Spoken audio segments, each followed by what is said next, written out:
Não, eu tô falando daqui a uns 35, 40. Muito forte. Mas assim, é feio. Eu acho feio. Rotação do espaço do Léo hoje. Eu acho legal. Ah, não, eu não vou nem ver. Eu lembrei que meu amigo era uma tarde e eu tava lá. E aí eu fiquei assim, meu. Gente, vamos iniciar então. Bom dia novamente, tá? Meu nome é Matheus, eu sou médico urologista, trabalho aqui no setor integrado de reprodução, tá? A ideia da reunião de hoje, então, dessa aula, é a gente falar um pouquinho de infertilidade conjugal. Vocês acabaram de ter a aula do Dr. Eduardo, né? Ele conversou um pouquinho com vocês sobre a investigação do fator feminino, tá? Eu vou voltar um pouco, falar um pouquinho de coisas de infertilidade, definição e tudo mais, não sei se ele já passou um pouco para vocês, e depois entrar na parte propedêutica do homem infértil, tá? Que esse vai ser o nosso foco aqui da aula de hoje. É importante vocês saberem, tá? Que infelizmente ainda é muito comum na prática clínica, quando o casal é infértil, a mulher procura o ginecologista, faz várias investigações, nem sempre o homem está acompanhando isso e nem sempre o homem é investigado. Quando o homem é investigado, acaba indo para o urologista e cada um faz sua investigação em separado, tá? A gente está tentando mudar isso com o avançar dos anos. É importante o casal ser entendido como unidade funcional, né? A infertilidade sempre é do casal. Né? Quem se forma como infertileuta, né? Tem a capacidade de atender tanto o homem quanto a mulher para conseguir identificar os fatores de infertilidade do casal e trazer o melhor benefício, tá? Aqui mesmo na escola, vocês vão passar lá no 5º ano com a gente. A gente tem 2 vagas de residência para urologia e 2 vagas de residência para ginecologia. Então a gente forma 4 médicos aí por ano, especialistas em infertilidade, que conseguem fazer esse atendimento. Nossos atendimentos lá é com o casal, tudo certinho. Acho que isso ajuda muito aí, né, nessa parte de propedêutica e investigação. E a gente vai voltar um pouquinho aí antes de falar da parte masculina, para falar de infertilidade conjugal. Vocês conseguem me definir quando que a gente considera um casal infértil? Um ano tentando, e o que mais? Sem uso de método contraceptivo. E mais uma coisinha na definição. 2 relações sexuais por semana? Com relações bem distribuídas ao longo do ciclo. Não tem frequência específica, mas tem essa questão de ter que ter uma boa distribuição, tá? A gente vai passar um pouquinho em cada uma das coisas para entender. Então, às vezes de gestação, acho que não tem muito que a gente discute aqui, é meio óbvio, tá? Agora, por que 12 meses de relação? Por que a gente espera esse tempo, né? Qual que é a chance por ciclo de um casal conseguir engravidar? Teve a relação na janela fértil certinho, qual que é a chance de, nesse ciclo, a mulher sair grávida? 17%, tá? Então é muito baixo, tá? Só que aí, 17% todo o mês, né? Quando a gente pensa nos casais férteis, 70%, 80% dos casais vão alcançar a gravidez nos primeiros 6 meses. Se não conseguir nos primeiros 6 meses, 95% dos casais vão alcançar aos 12, tá? Depois de 12 meses, só 5% dos casais vão acabar conseguindo gravidez. A gente entra num platô. Como a gente identificou esse platô, então a gente considera, se não veio com 12 meses, raramente vai vir, a gente precisa investigar e precisa tratar para ajudar esses casais. Não muda a definição, eu continuo acreditando, né, falando de infertilidade a partir de 12 meses. Mas se a mulher tem mais de 35 anos, tá? Ou o casal já sabe que tem uma doença que impede, né, que dificulta a fertilidade, eu não espero 12 meses. Com 6 meses de tentativa, eu já inicio a investigação. Então, eu não mudo a definição, mas se a mulher tem mais de 35 anos ou o casal tem uma doença que impacta na fertilidade, 6 meses de gravidez não veio, né? 70% a 80% dos casais já eram para ter engravidado, então eu já inicio a investigação com 6 meses. Beleza? Bem distribuídas ao longo do ciclo, porque é importante esse casal conseguir ter relação na janela fértil da mulher. Quantos dias a mulher está na janela fértil por mês? 5 dias, tá? É 4 dias antes e 1 dia depois da ovulação. Então, se o casal tem relação uma vez por semana, pode ser que eles não consigam pegar a janela fértil. Por mais que não tenham na definição a frequência, vale a pena orientar o casal 2 a 3 vezes por semana para conseguir pegar a janela fértil, tá? Mas na definição, bem distribuídas ao longo do ciclo, sem uso de método contraceptivo também, é claro, mas a gente vai ter muitos casais que nos procuram com vasectomia ou com laqueadura, que não vai configurar a infertilidade, mas precisam de técnicas de reprodução assistida. Uma dúvida, eu já ouvi uma vez que o casal que está tentando engravidar é melhor a frequência sexual ser um dia sim, um dia não, que todos os dias. Isso é um mito. Isso é um mito, tá? Pelos estudos, não tem diferença. Na verdade, se tem relação todo dia, até aumenta um pouquinho a chance de gravidez, mas sem uma significância estatística. Isso vem do mito de o homem, a questão do homem ejacular todo dia vai deixar o sêmen mais fraco. Se o homem tem um bom potencial, ele pode ejacular todos os dias e mesmo assim manter esse potencial, tá? Mas isso é um mito que é até trazido em consulta mesmo. Então não tem um limite máximo? Não tem um limite máximo. Dúvidas a mais por enquanto? Como que a gente classifica a infertilidade? Aqui é importante lembrar que a gente considera o casal, tá? Infertilidade primária quando o casal não possui filhos juntos, tá? Se o casal já se provou fértil juntos, né? Mas está com dificuldade de ter segundo, terceiro ou quarto filho, aí é infertilidade secundária. Então é importante, se o homem tem 2 filhos de outro relacionamento, mas nunca teve filho com essa esposa, a infertilidade é primária. Por mais que ele já tenha filhos anteriores, o casal não se provou fértil junto. Na definição não tem frequência semanal, né? Não tem. A gente só coloca bem distribuídas ao longo do ciclo e a gente sabe dessa frequência para orientação. Mas a definição não coloca uma necessidade de confirmar essas frequências. Dúvidas de classificação? Tranquilo? E quantos por cento dos casais vão ser inférteis? Vocês têm essa ideia? Pode chutar. De maneira geral. 1 em cada 6 casais, tá? Então, a última da OMS foi do ano passado, 17,5% dos casais vão encontrar infertilidade, tá? No caminho, infelizmente. Isso tem aumentado nos últimos 10 anos, tá? Por que vocês acham que a infertilidade conjugal tem aumentado? 2 motivos principais. Mulher procurando gravidez, postergando gravidez, tá? A gente sabe que a idade é um fator muito importante para a mulher, tá? A mulher tem a menopausa, tem uma data específica que ela para de ser fértil, tá? E a partir dos 35 anos vai perdendo qualidade, principalmente a partir dos 38. Tanto para sucesso de gravidez natural, quanto para sucesso nas técnicas de reprodução assistida. Além da procura mais tardia pela fertilidade, a gente tem tido aumento de prevalência de doenças na população que também impactam negativamente. Obesidade, hipertensão, diabetes, então tudo isso também tem aumentado com o tempo e tem impactado na fertilidade dos casais. Tá? Então, 1 a cada 6 casais vão precisar de ajuda médica para engravidar. Qual a principal causa, feminina ou masculina? Mesma coisa, tá? Então a gente tem que 30% dos casos de infertilidade eu tenho fatores só femininos, 30% só masculinos, em 30% fator misto, tanto masculino quanto feminino, tá? Em até 10% dos casais a gente investiga e não encontra motivo, é o que a gente chama de idiopático. Na infertilidade a gente chama de isca, que é infertilidade sem causa aparente, tá? Esses 10% possivelmente são causas que a medicina de hoje em dia ainda não consegue diagnosticar. A gente tem avançado alguns diagnósticos, mas ainda se mantém essa taxa média aí de 10% de pacientes que a gente não encontra motivos para a gravidez não vir. Beleza? Dúvidas dessas questões aí de infertilidade, é importante só para a gente saber que é aquilo que a gente vai estar buscando aí agora na propedêutica masculina, tá? Antes de falar na investigação masculina, eu vou retomar algumas coisas de anatomia e fisiologia que a gente vai acabar aplicando nessa parte de propedêutica. Lembrar um pouquinho da questão da anatomia do aparelho reprodutor masculino, tá? O testículo, ele fica fora do corpo, na bolsa escrotal, isso não só no homem, mas grande parte dos mamíferos, por uma evolução, tá? O órgão do testículo ele funciona melhor a menos 2, menos 4 graus abaixo da temperatura corporal. Por isso ele está fora do corpo, por isso tem vários métodos aí de controlar a temperatura do testículo.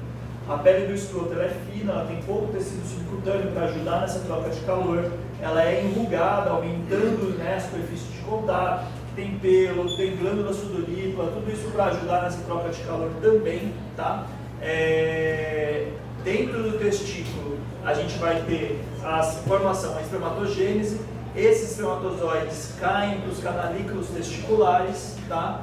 Que vem através da rede testes, chega até o epidídimo.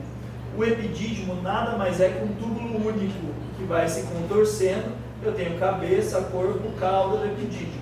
O espermatozoide sai da cauda do epidídimo e chega aqui no deferente. O deferente vem para a região intraabdominal e no final do deferente eu tenho a ampola do deferente, que é onde o espermatozoide está ali aguardando para ejaculação. Tá? Então, quando o homem tem ejaculação, não é espermatozoide que está vindo do testículo, é espermatozoide que já está aqui aguardando aí na ampola do deferente. Tá? Outro ponto importante que a gente consegue ver aqui é essa questão de termorregulação. Tá? A gente não tem isso em outros órgãos do corpo. Ó. A gente está vendo a artéria com sangue quente e existe um emaranhado de veias que abraçam essa artéria, tá? Que a gente chama de plexo pampiniforme, que é a veia gonadal esquerda, tá? E direita, né? A veia gonadal bilateral ela vai trazendo e abraçando essa artéria. A ideia disso é ela funcionar como se fosse serpentina do chope, tá? Então a gente está vindo aqui com o sangue quente, eu tenho um retorno venoso abraçando a artéria que vai tirando o calor desse sangue que vai chegando. Então é uma das termorregulações aí do testículo. Tem uma doença que vai causar um problema nessa termorregulação. Você sabe qual que é? Varicocele. Tá? Se eu tenho varizes nessas veias aqui do plexo pampiniforme, eu dificulto esse processo de termorregulação. Né? Eu não tenho esse retorno venoso bom, então eu não consigo tirar calor e piora. Eu tenho um acúmulo, né, nas veias mesmo e até refluxo de sangue quente nessas veias, piorando toda essa termorregulação. A principal causa de infertilidade masculina tratável é a varicocele. A gente vai falar um pouco dela mais pra frente e ela vai piorar o sêmen aí por conta dessa perda aí de controle de temperatura, aumentando a temperatura testicular.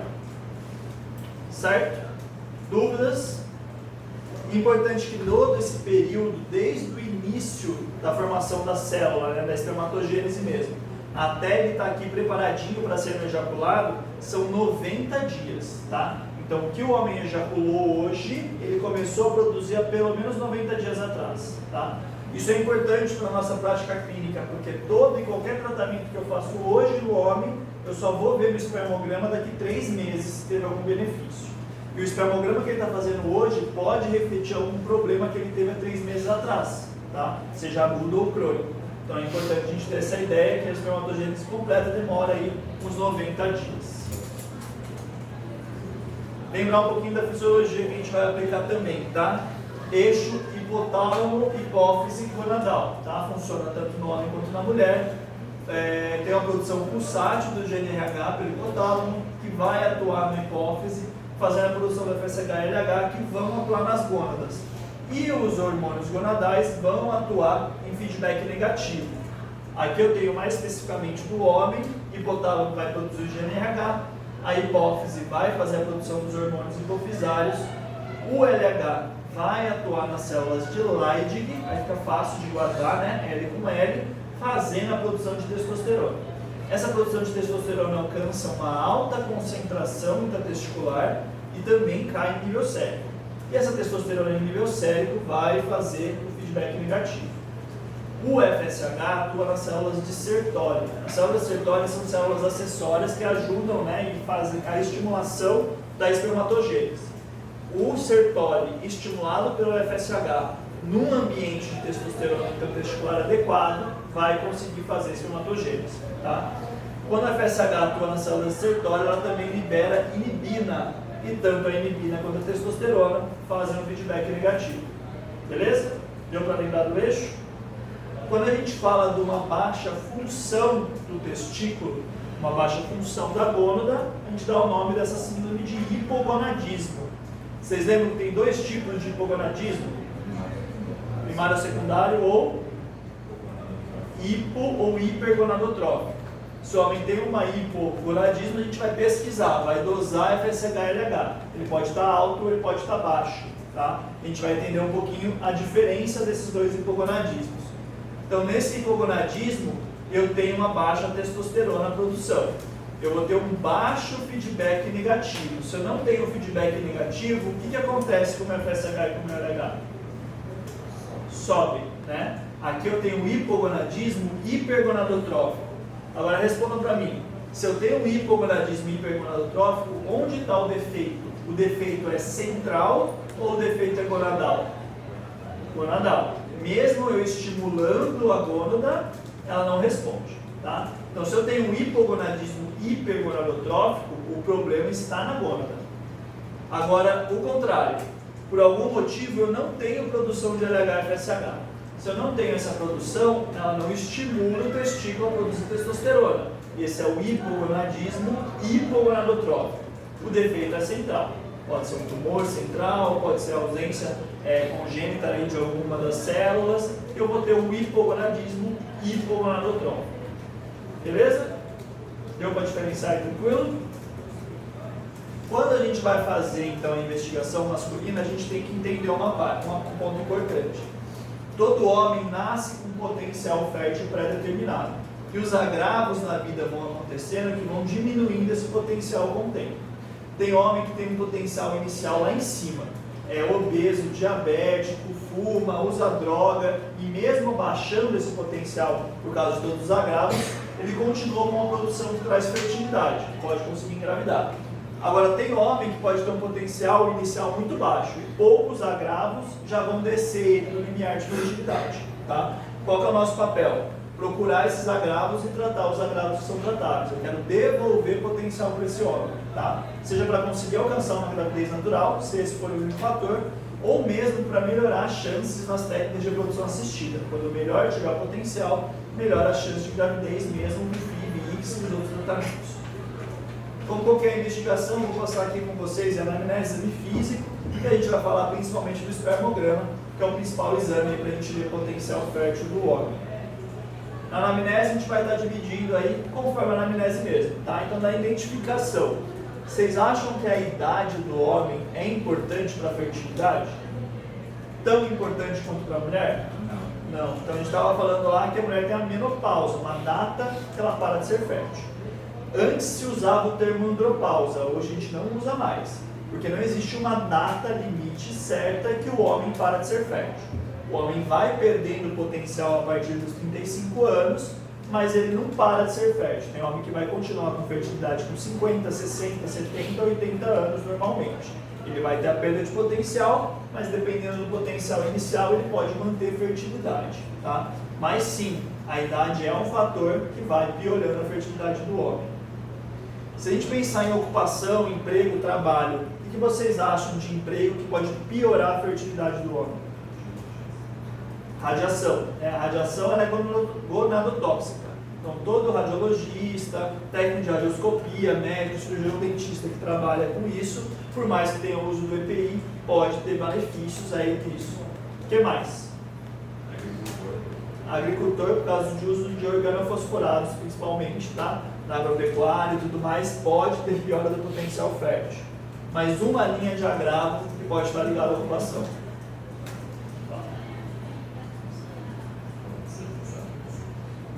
Qual que é? Calor testicular, tá? Lembra que a gente falou um pouquinho da questão da anatomia? Tudo aquilo que esquenta o testículo vai piorar o potencial do homem, tá? Existem trabalhos que o homem pode estar envolvido aí em questões de alta temperatura, cozinheiro, pizzaiolo, siderurgia, além disso, pacientes que precisam trabalhar e ficam sentados por 4, 6 horas sem levantar, motorista de Uber, motorista de caminhão, tá? Quando fala de emprego no escritório e tudo mais, sempre levanta, vai no banheiro e volta. Mas ficar sentado mais de 4 a 6 horas sem levantar é um fator de aquecimento testicular também, que pode ser um problema. Então, cabe a gente orientar esses homens também, mas são as 3 frentes aí que podem estar de agravo. Radiação, né, químicos e calor testicular. Beleza? A queixa de duração é que a gente está falando de infertilidade, tá? O tempo que esse casal é infértil determina pra gente prognóstico, tá? Se um casal tem uma infertilidade há 1 ano, às vezes com poucos tratamentos, melhoras, a gente consegue fazer esse casal engravidar. Se um casal já está com infertilidade há 5, 10 anos, raramente eles escapam do in vitro. O problema é muito grave, já que há 5, 10 anos eles estão tentando e não conseguindo gravidez. Então, a duração da queixa, né, fala pra gente um pouquinho aí de prognóstico para a fertilidade desse casal.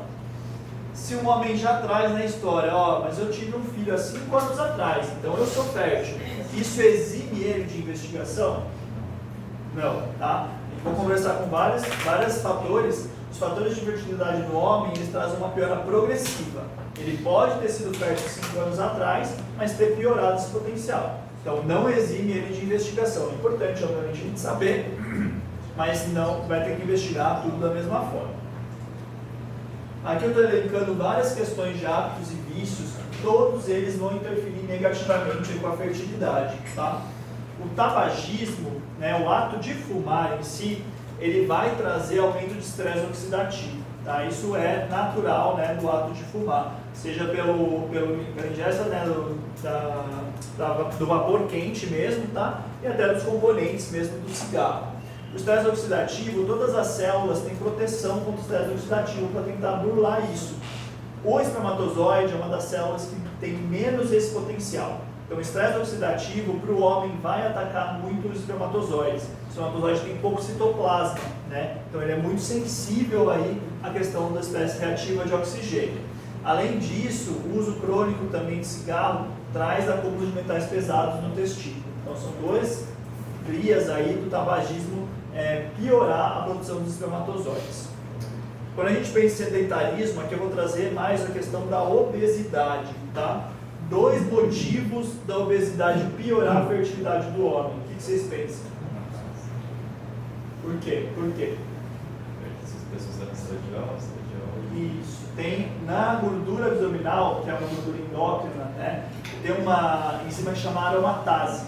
Essa aromatase faz a testosterona virar estradiol. O homem obeso tem um aumento do estradiol, tá? Esse estradiol traz um feedback negativo para a hipotálamo hipófise muito mais forte. Então ele tem baixa de FSH-LH, menor estimulação do testículo.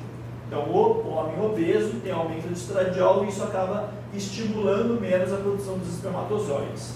Além disso, que outro motivo do homem obeso piorar a fertilidade? Calor local, né? Então no funículo espermático, acúmulo de gordura também, raiz de coxa, abdômen avental, tudo isso vai trazer mais calor para o testículo, tá? E isso vai piorar também a fertilidade. O etilismo também está associado ao aumento de espécie reativa de oxigênio, principalmente quando a gente fala de binge drinking. Vocês lembram o que é isso? O aumento da alcoolemia em um curto espaço de tempo. Para o homem, são 5 doses de álcool em menos de 2 horas. Quando eu tenho esse consumo, eu tenho aumento de espécie reativa de oxigênio e eu tenho aí um estresse oxidativo no corpo, tá? O etilismo crônico pode levar a alteração de produção dos hormônios também, tá? Trazendo hipogonadismo aí pela hepatopatia, né, do etilismo crônico. O uso de drogas também vai interferir negativamente, tá? Maconha, cocaína, crack, todo tipo de droga vai trazer estresse oxidativo e piorar essa questão. A gente tem tido cada vez mais o uso do canabidiol e similares para prática clínica, tá? A gente ainda não tem estudos para avaliar se isso interfere positivo ou negativamente na fertilidade, tá? Como a gente não tem estudos, inclusive, de segurança, o Colégio Americano de Obstetrícia orienta que casal que quer engravidar não use por enquanto essas medicações, até a gente saber aí do real malefício ou benefício das medicações para fertilidade e segurança principalmente. E o uso de anabolizante, usar testosterona, pode piorar a fertilidade? Por quê? Eu estou dando testosterona para o homem para ele melhorar. Feedback negativo, né? Então vamos voltar naquele quadro lá para entender. Se eu uso testosterona de fora, a própria testosterona que eu uso vai fazer um feedback no hipotálamo e na hipófise, tá? Eu vou ter uma baixa de FSH-LH. Em homem que usa testosterona, se eu doso, o FSH-LH estão negativos, estão zerados, tá? Se eu não tenho LH e FSH, o que acontece com a minha testosterona intratesticular? Diminui. Eu tenho uma ótima testosterona em nível sérico, eu estou aplicando testosterona diretamente em nível sérico, mas a testo intratesticular ela é diminuída, porque o único jeito de produzir seria a estimulação da Leydig, que não está acontecendo. E o que acontece com a minha espermatogênese nessa situação? Diminui também. O FSH não atua na sertole e eu não tenho testosterona intratesticular em nível adequado. Então, Então a espermatogênese, ela para, inclusive ela pode até zerar, tá? Muitos homens que estão em uso de anabolizante vai fazer espermograma e vai dar azospermia, não vai ter espermatozoide no ejaculado, tá? A questão é, se isso acontece, poxa, por que a testosterona não é um anticoncepcional masculino? Por que eu não dou testosterona para o homem para ele usar como anticoncepcional? Não só. O efeito colateral, os anticoncepcionais femininos também têm. O problema aqui é reversibilidade. Um bom anticoncepcional, quando eu tiro ele, eu devolvo o potencial fértil para o paciente. Nesse caso, homem que usa testosterona, 10 a 15% deles não voltam com potencial fértil pré-determinado. Podem se continuarem fértil mesmo para o uso da testosterona. Por que isso acontece? A gente não sabe, tá? Existem alguns homens que, a depender da dose, tempo de uso e tipo de uso, não vão conseguir retomar a espermatogênese. Se retomar, demora 1 ano e meio a 2 anos para ele conseguir recuperar esse eixo, que é muito tempo também. Existem medicações para ajudar nesse processo, tá? De recuperação de eixo, parecido com terapia pós-ciclo que os homens já fazem, o pessoal de academia faz. A gente consegue tentar reverter essa estimulação aqui para melhorar essa questão. Mas mesmo com essas técnicas, 10 a 15% dos homens podem se manter inférteis, tá? Cada vez mais a gente tem mais isso como uma causa de infertilidade. Até porque, infelizmente, até no meio médico, existe o erro de se prescrever testosterona com o intuito de melhorar a fertilidade, que é um grande erro, tá? Dúvidas aqui? Tranquilo? Professor? Pois não. Aí, no caso, aqueles outros fatores que tem lá, tabagismo, obesidade e tal, no caso ele é reversível, por exemplo, se o homem tem aqueles fatores, mas aí ele elimina aqueles fatores, né? Ajuda muito. A gente sempre vai tentar trazer isso, tá? É difícil, ainda mais na questão da infertilidade, eu ter um estudo que vai te trazer, vai melhorar quantos por cento se eu parar de fumar? Porque é muito raro ter um paciente que tem um agravo só, né? Então é muito difícil um estudo a gente separar por agravo. Mas estudos gerais mostram, né, que fazendo essa mudança de hábitos de vida, vai ter melhora do potencial sim. Tem a reversão desse potencial, tá? Então sempre vale a pena mudar ou melhorar o homem nesse sentido. Continuando a anamnese, agora a gente vai fazer perguntas dirigidas para esse homem, procurando os agravos de infertilidade, tá? E tem algumas coisas que a gente tem que perguntar para esse homem para tentar identificar isso. Infecções, vocês pensam em alguma infecção que impacta na fertilidade do homem? Cachumba, tá? Tem que perguntar ativamente para esse homem, teve cachumba, tá? Se teve cachumba, teve a orquite pós-parotidite, né? 10 a 15% dos casos de cachumba evoluem com essa orquite pós-parotidite. Está melhorando, né, da cachumba, começa a ter uma dor testicular. É o próprio tropismo de algumas porcentagens desses vírus para ir para a célula do testículo, tá? Se tem inflamação do testículo, tem perda de massa testicular, né, tem a infertilidade associada. Uma questão importante e legal de conversar. Tenho 2 pacientes que tiveram orquite pós-parotidite. Um menino que teve com 5 anos de idade e um que teve com 15 anos de idade. Qual que é o pior cenário para a fertilidade? Quem teve com 5 ou quem teve com 15? 5.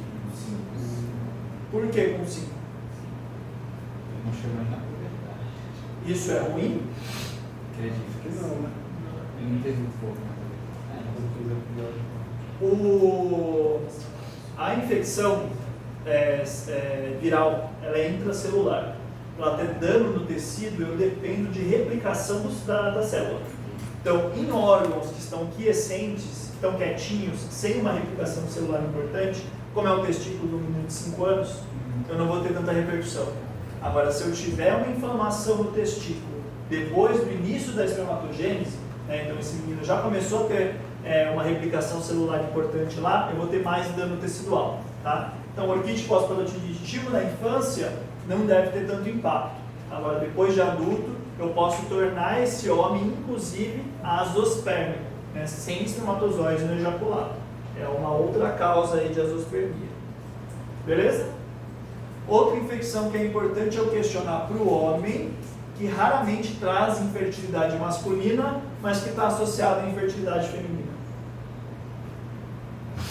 Vocês tiveram a aula agora com o Dr. Eduardo. Ele falou de fator tubário, obstrução tubária. Qual a principal causa? Doença inflamatória ou endometriose. Perfeito. O que causa doença inflamatória pélvica? Clamídia, ureaplasma, micoplasma. Tá? Eu pergunto para o homem se ele já teve algum ISP.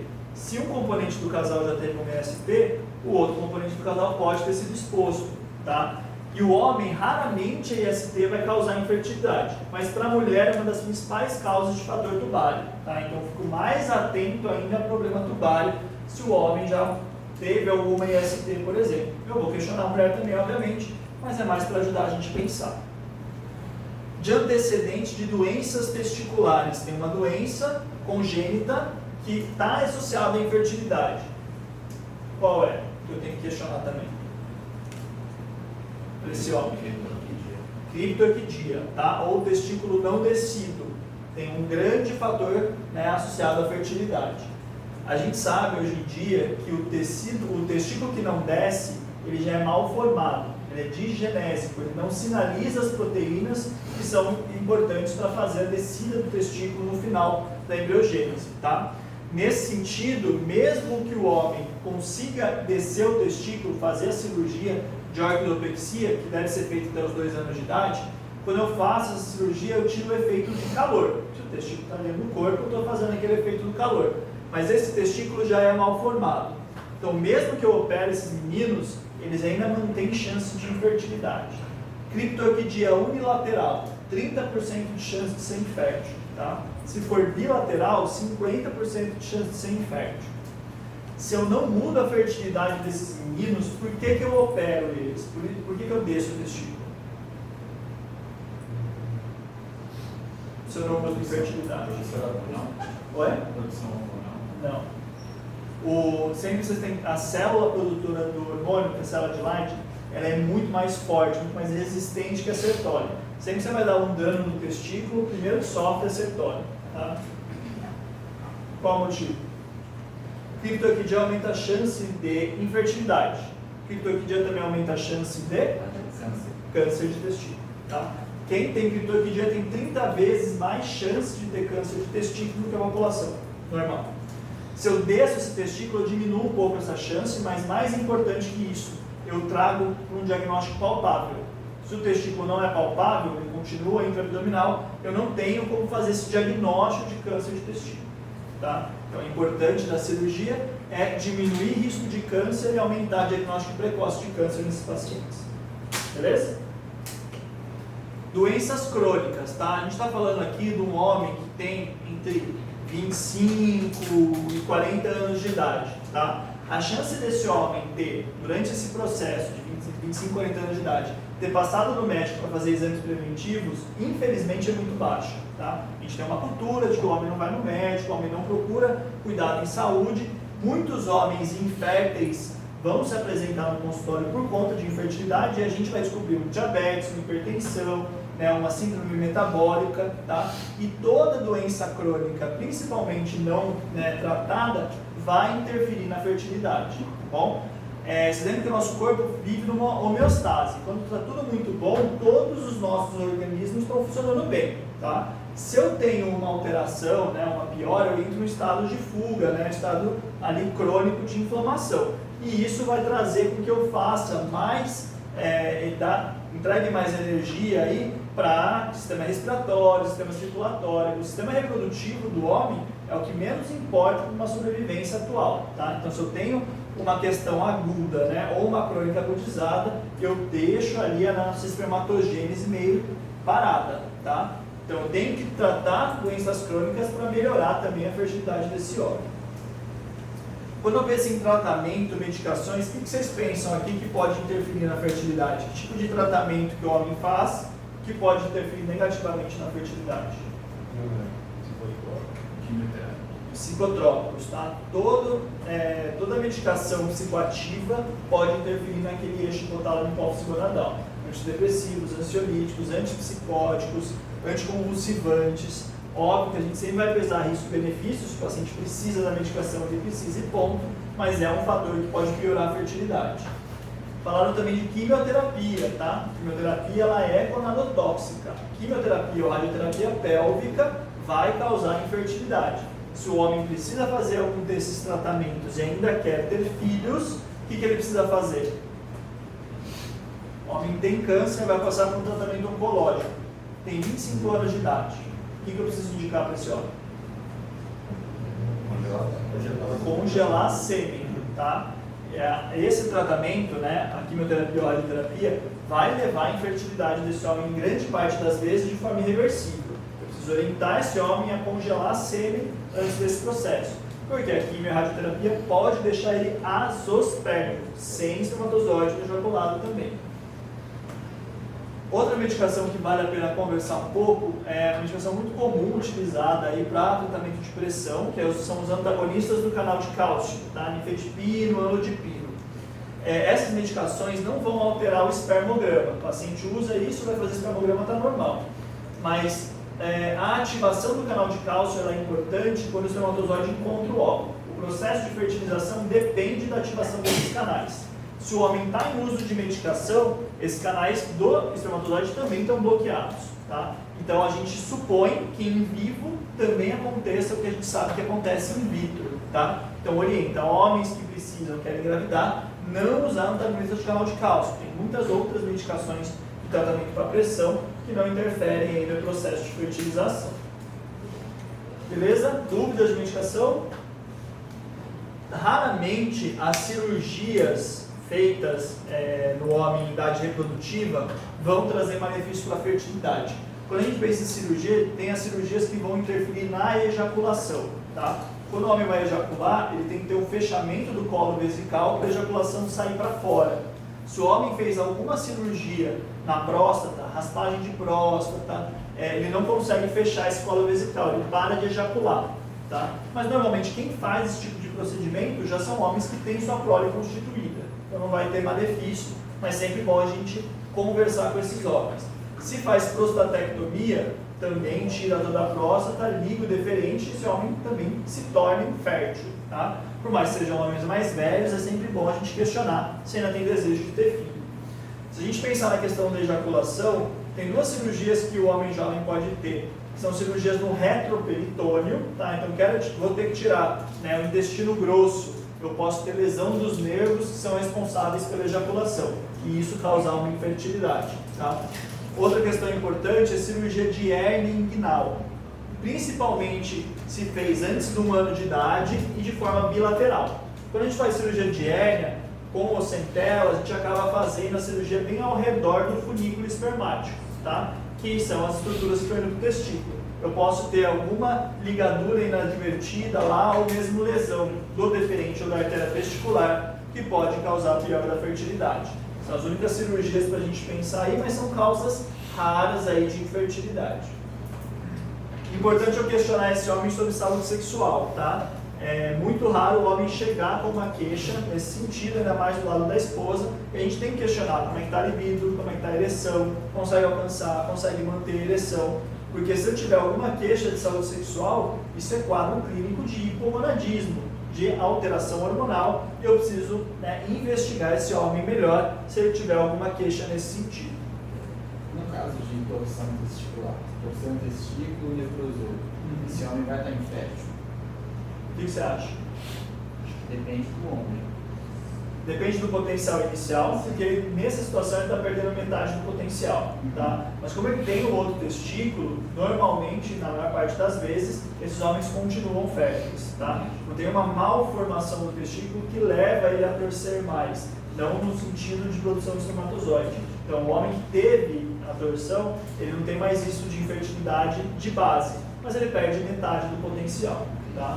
Mas outra coisa que é importante, o nosso testículo, ele é non-self, né? Então o espermatozoide, ele não é reconhecido ali como do nosso próprio corpo. Existe uma barreira, que chama barreira hematotesticular, que protege o nosso testículo contra o nosso sistema imunológico. Se eu tenho qualquer doença no testículo, e a torção é um bom exemplo disso, eu tenho a quebra dessa barreira e eu começo a produzir anticorpo anti-espermatozoide. Isso também pode ser um fator relacionado à torção que pode piorar a fertilidade do homem, inclusive no outro testículo, tá? Mas raramente isso é uma causa importante de infertilidade. É mais um achado aí de investigação e também não tem o que a gente possa fazer para diminuir anticorpo anti-espermatozoide. Já tentaram usar corticoide, fazer algum tratamento nesse sentido e não teve melhora no quadro clínico. Mais dúvidas aqui por enquanto, gente? A gente vai finalizar a anamnese, tá? E vai para o exame físico. O exame físico no homem ele é muito importante porque ele traz muita informação. Como que a gente deve fazer esse exame? Tá? Homem de pé, a gente sentado na frente, uma sala bem iluminada, a temperatura do ambiente é muito importante. Se eu estou num dia frio ou temperatura fria, por causa de ar-condicionado, por exemplo, existe um músculo que envolve todo o testículo que chama cremaster, tá? Ele vem do umbigo externo. Se eu estou com uma temperatura aí muito fria, esse cremaster contrai, o testículo fica junto do corpo, isso dificulta todo o exame, principalmente para eu avaliar se tem ou não tem varicocele, tá? Então, para eu ter uma boa análise da varicocele e de todo, né, a anatomia masculina, eu tenho que ter uma temperatura ambiente adequada, senão eu vou ter dificuldade do exame. O pênis vai ser examinado, raramente tem alguma alteração do pênis que leva à infertilidade, tá? Fimose e tudo mais, mesmo com fimose, com uma dificuldade, ele consegue ejacular e deixar ejaculado no fundo da vagina. Isso não costuma ser um problema. Agora, tem homem que pode ter um problema que chama hipospádia. Raramente você vai diagnosticar isso no exame físico, ele já vai trazer na história. A hipospádia acontece quando o meato uretral, ao invés de estar na ponta do pênis, está em alguma região mais proximal. A maior hipospádia mais comum é a hipospádia subglandar, embaixo da glande, tá? Se a hipospádia é subglandar, mesmo assim ele consegue ejacular no fundo da vagina. Então ele não vai ter um problema de fertilidade nesse sentido. Mas se ele tiver uma hipospádia peniana ou escrotal, por questão mecânica, ele vai ter uma infertilidade, porque ele não consegue depositar o ejaculado no fundo da vagina. O testículo, como é que deve ser o exame de testículo normal? Testículo tópico, então o testículo está na bolsa, tá? Ele tem pelo menos 15 ml de volume bilateral, é o mínimo aí do homem adulto, tá? Essa questão do tamanho do testículo, a gente usa um aparelho que chama orquidômetro de Prader, que é como se fosse um colar de várias esferas de tamanho diferente. A gente traz o testículo contra a pele e faz por comparação para tentar estimar aí o tamanho do testículo, pelo menos 15 ml. Se o testículo está menor que 15 ml, isso não necessariamente é uma causa, mas é uma consequência. Algo fez eu perder tecido testicular. Eu tenho que investigar mais esse homem, mas eu não trago isso como uma causa de infertilidade. É uma consequência, o baixo tamanho do testículo, tanto quanto a infertilidade. A consistência do testículo é uma consistência firme, tá? Se o testículo está amolecido, significa que ele já foi maior e diminuiu. Então, testículo amolecido também é um sinal de mau prognóstico, né, de mau potencial. E o testículo é firme, mas ele não deve ser endurecido nem com nódulos. Se eu tenho o testículo endurecido e grande ou com nódulos, o que eu penso? O que está acontecendo aí? Câncer de testículo. Tá? Quais são os sintomas de câncer de testículo? Nódulo testicular. Então o homem não sente nada. Porém, quando a gente tem um câncer qualquer, né, entra naquela questão de doença crônica. A minha fertilidade vai lá para baixo porque meu corpo está querendo vencer o câncer. Tá? Outro ponto, um câncer de testículo tem produção parácrina ali que vai atuar negativamente na espermatogênese. Então, não raro, o homem com câncer de testículo abre um quadro clínico com infertilidade. Né? O quadro clínico de câncer de testículo pode ser infertilidade. A importância da gente examinar homem que vem com quadro de infertilidade é fazer diagnóstico de câncer de testículo. E às vezes a gente faz isso nesse cenário de investigação.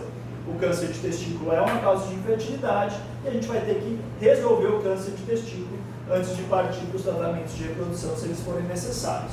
Então é importante a gente fazer esse exame. Beleza? Então, testículo tópico único, pelo menos 15 ml, consistência firme. Esse é um exame de testículo normal. Além do testículo, eu consigo palpar a cabeça do epidídimo. Isso eu consigo palpar em todos os homens. E aí, em alguns homens, eu palpo essa cabeça dilatada, corpo e cauda do epidídimo também muito facilmente palpável.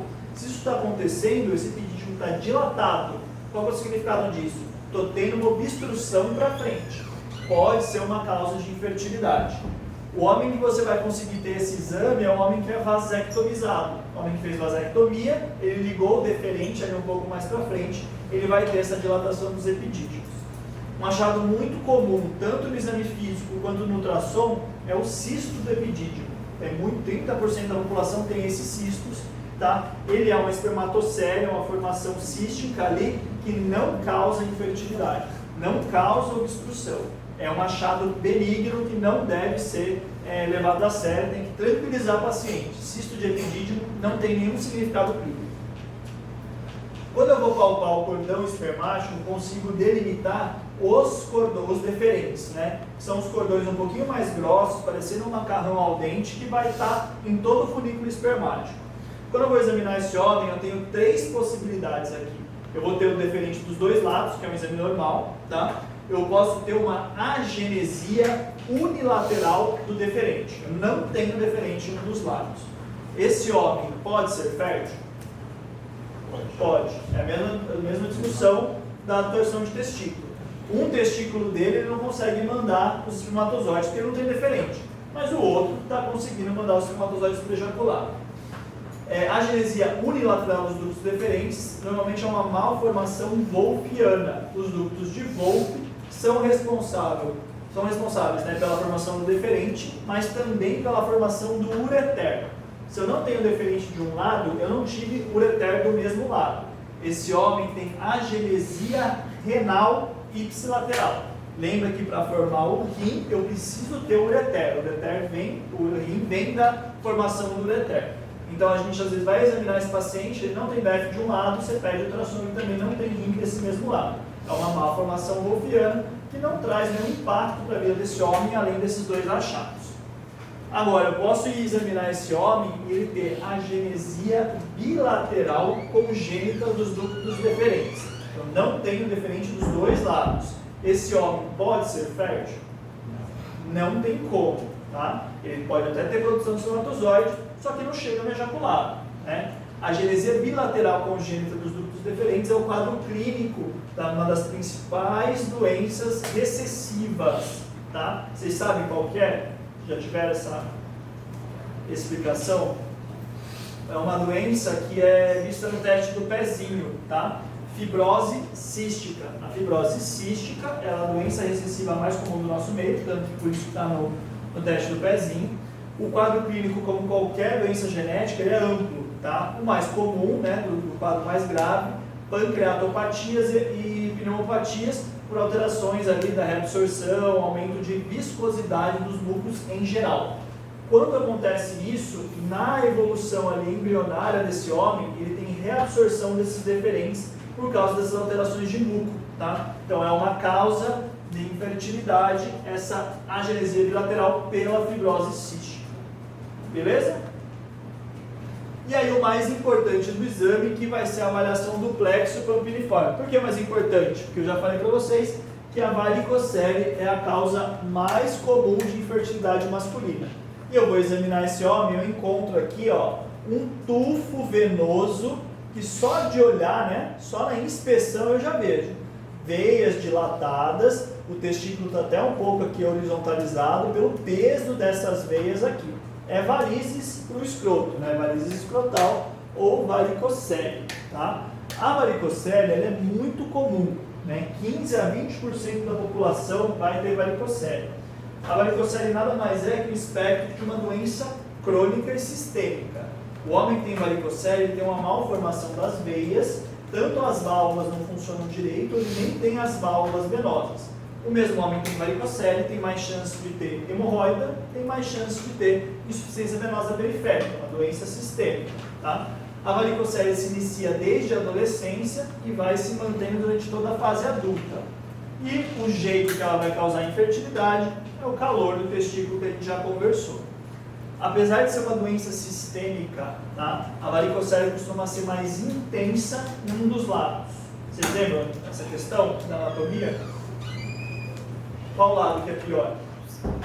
Por quê? Desemboca na veia, desemboca na veia renal. Então, assim, se eu já tenho um problema de retorno venoso, onde é dificultado esse retorno, vai ser ainda pior. A veia gonadal esquerda, então a mulher também tem isso, tá? Ela vem ainda a gônada, ela é mais longa e ela desemboca na veia renal esquerda, em um ângulo de 90 graus. Tudo isso dificulta o retorno venoso. Quando comparado à direita, que é mais curta, ela entra no ângulo agudo e direto na cava, que é o principal retorno venoso, tá? Então a esquerda, a varicocele, sempre vai ser mais intensa por essa questão anatômica. Por mais que ela possa ser bilateral, já que é uma doença sistêmica, ela sempre costuma ser mais intensa à esquerda. O motivo, pelo refluxo do sangue abdominal, estase venosa, aumento de temperatura, estresse oxidativo, tá? E aí vai piorar a produção dos espermatozoides, podendo levar aí até a perda de parênquima do testículo por conta desse agravo da temperatura, tá? Como que eu diagnostico a varicocele? A varicocele tem um diagnóstico clínico, é aquilo ali, é exame físico bem feito, tá? Eu diagnostico e classifico ela de acordo com o exame físico. Aquela varicocele que eu mostrei para vocês é uma varicocele grau 3. Eu olho e identifico veia dilatada.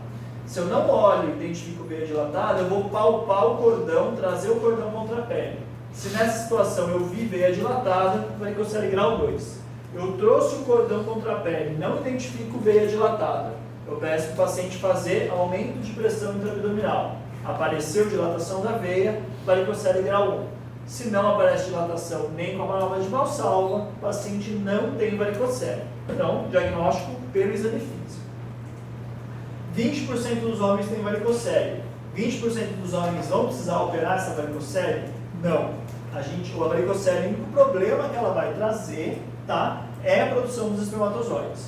Então, se eu tenho uma alteração seminal, se eu faço o espermograma e ele está alterado, e eu tenho varicocele, aí eu preciso tratar.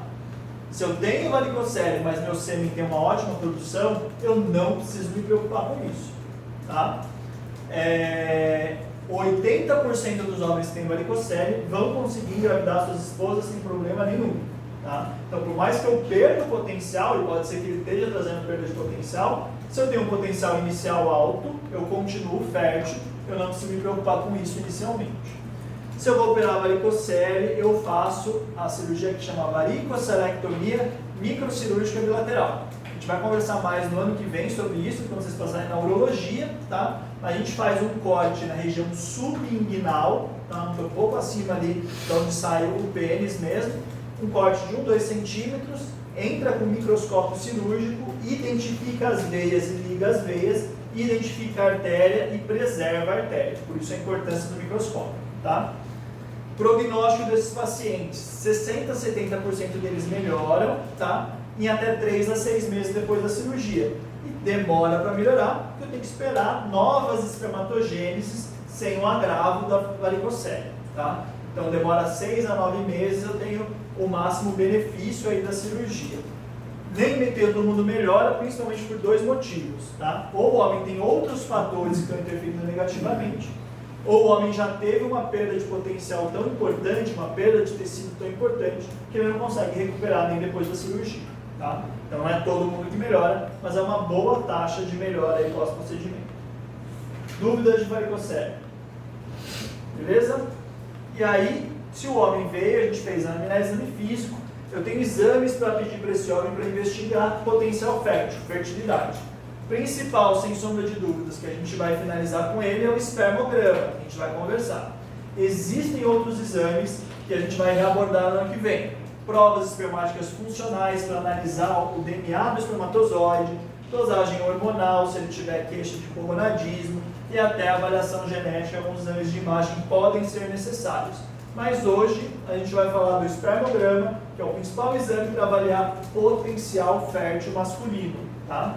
Se eu tenho um espermograma normal, eu tenho um ótimo potencial. Eu nunca vou falar que o homem é fértil ou infértil pelo espermograma, mas ele tem um bom potencial ou mau potencial de conseguir engravidar, tá? Se eu tenho um espermograma normal, eu confirmei que eu tenho via seminífera, glândulas celulares, glândulas sexuais acessórias em bom funcionamento. Se ele tem espermograma normal, ele comprovou que ele tem uma capacidade ejaculatória, tá? Se eu tenho espermograma normal com uma boa quantidade e qualidade dos espermatozoides, o final do eixo está funcionando, logo o eixo está normal. Tá? Então, o espermograma normal traz muita informação de tranquilidade. O problema é quando o espermograma dá alterado. Porque o espermograma pode dar alterado porque ele tem um mau potencial mesmo. Mas existem vários fatores que podem interferir no resultado. Tá? Grau de instrução do paciente. O paciente precisa ir lá, se masturbar, coletar tudo no potinho e entregar para ter uma boa análise. Tá? A depender desse grau de instrução, de orientação, pode perder o material de coleta, pode coletar errado, tudo isso interferir. A gente tem que orientar algumas coisas, até como modo de coleta, tá? Não pode usar saliva, não pode usar nenhum lubrificante, porque isso interfere aí na análise do sêmen, tá? Eu tenho que ter pelo menos 2 a 5 dias de abstinência para conseguir ter uma boa análise e para comparar com os valores de referência. Não posso coletar em casa, levar no carro, levar no metrô para depois entregar no laboratório. A coleta tem que ser em sala anexa do laboratório, a análise se inicia 30 minutos depois da coleta e eu preciso dessa coleta lá mesmo, até por uma questão de biossegurança, saber que o sêmen é desse paciente mesmo e para não ter essa perda aí de qualidade por causa desse translocamento aí do material. Se eu tenho um espermograma alterado hoje, é uma foto. Se esse homem teve há 3 meses atrás algum quadro agudo importante, internação, UTI, Covid, a gente viu bastante disso. Então, se eu tenho um espermograma alterado aqui, pode estar refletindo um problema que ele teve há 3 meses atrás. Seja uso de droga, medicamento ou algum problema agudo. Tá? E é muito comum, se o homem fizer 3 espermogramas por semana, né, um espermograma toda semana, cada vez vai vir um resultado diferente, ele vai variar dentro de uma faixa. Eu tenho grande variação e é importante eu trabalhar com a média. Falando disso tudo para dizer, se eu tenho espermograma alterado, minha primeira conduta é novo espermograma, tá? Para tentar tirar isso aqui da história, né? Conversar, ver se teve alguma dificuldade na coleta, tudo mais, algum problema de saúde, e eu peço um novo espermograma para trabalhar com a média e saber se a média desse paciente ainda está abaixo do que eu espero. Beleza? E o que eu espero? Né? Como que a gente chegou nesses valores de normalidade? O OMS faz um acompanhamento aí de vários estudos a nível internacional, vários continentes, tá? E o que eles fazem? Eles pegam o espermograma de homens adultos comprovadamente férteis, com homens que conseguiram engravidar suas esposas em menos de 12 meses. E faz análise do sêmen desses homens, faz espermograma, tá? Aqui o espermograma vai trazer muita informação. Estou trazendo 4 principais aí, variáveis que a gente avalia, tá? Eles fizeram esse estudo e vai atualizando. A última atualização foi agora 2021, tá? Do OMS. E aí, para cada uma das variáveis, eles constroem essa curva. Vocês lembram o nome dessa curva? Curva de Gauss. Tá? Tudo que eu for ver numa população, eu vou ter grande parte da população na média, né? P50, e eu vou ter pessoas que são muito boas e pessoas que são muito ruins, P95 e P5. O que eles consideram como espermograma normal? O valor do P5 para cada uma das variáveis estudadas. Tá? Qual que é o significado disso? Mesmo o homem com espermograma alterado, ou seja, abaixo do P5, 5% deles conseguiram engravidar suas esposas em menos de 12 meses. Tá? E a importância de eu falar que um homem que tem espermograma alterado não significa infertilidade, tá? Mas baixo potencial, baixa chance de conseguir uma gravidez. Então esse P5 foi desenhado para cada uma delas e para cada achado tem um nome para fazer o diagnóstico, né? Fazer a classificação desse espermograma. Quando eu falo em volume, quantidade de sêmen mesmo, o normal é pelo menos 1,4 ml. Se eu tenho menos que isso, eu tenho uma hipospermia, baixa quantidade de sêmen, hipospermia. É importante eu ter uma quantidade boa de espermatozoides, tá? Pelo menos 16 milhões por ml de concentração para ter um bom potencial. Esse é o P5, tá? Se eu tenho menos de 16 milhões, eu tenho uma oligospermia, óligo de baixa quantidade, e agora eu não estou falando de sêmen, eu estou falando de espermatozoide. Então é oligospermia, tá? Baixa quantidade, oligospermia. Se eu tenho de 5 a 1 milhão, ela é moderada. Se eu tenho abaixo de 1 milhão, ela é grave. Se Se eu não tenho espermatozoide ejaculado, eu chamo de azospermia. Tá? Então aqui as alterações de quantidade do espermatozoide. A motilidade progressiva, ou seja, eles andando para frente, pelo menos 30% dos espermatozoides analisados tem que estar com motilidade progressiva. Se eu tenho menos de 30%, eu tenho uma astenosospermia. Astenia, que vem, né, de cansaço. Então, motilidade baixa, astenosospermia.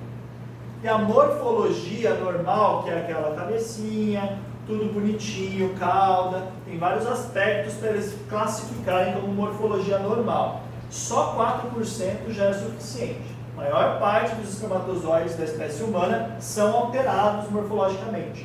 Cauda curta, cauda duplicada, duas cabeças, por aí vai. Mas tem que ter pelo menos 4% de formas normais para dar uma boa chance de gravidez. Se eu tenho 3, 2, 1, né, eu tenho uma teratosospermia, teratotiforme. Tá?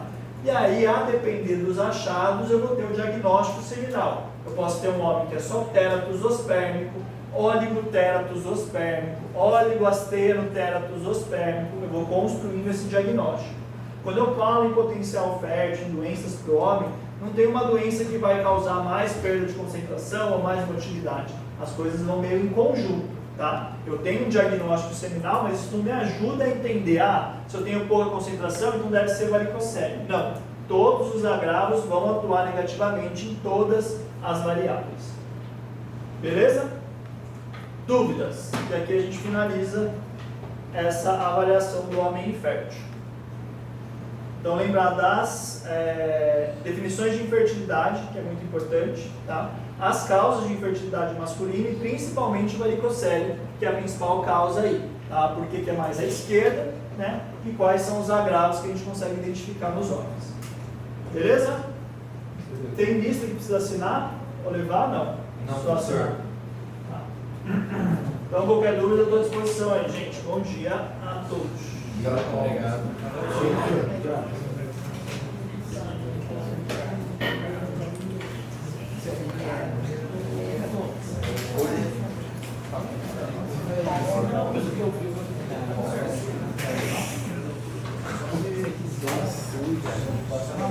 Vamos almoçar.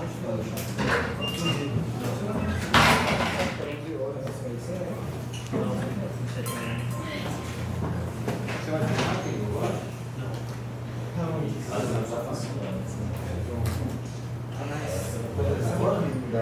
Não dá pra treinar. Não dá.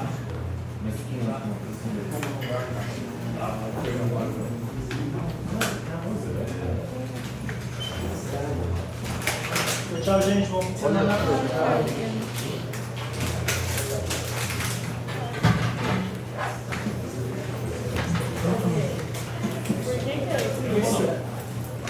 Não dá pra mim.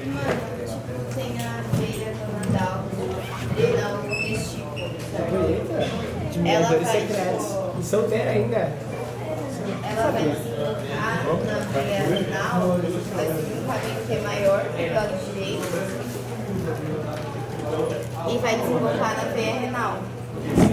Porque no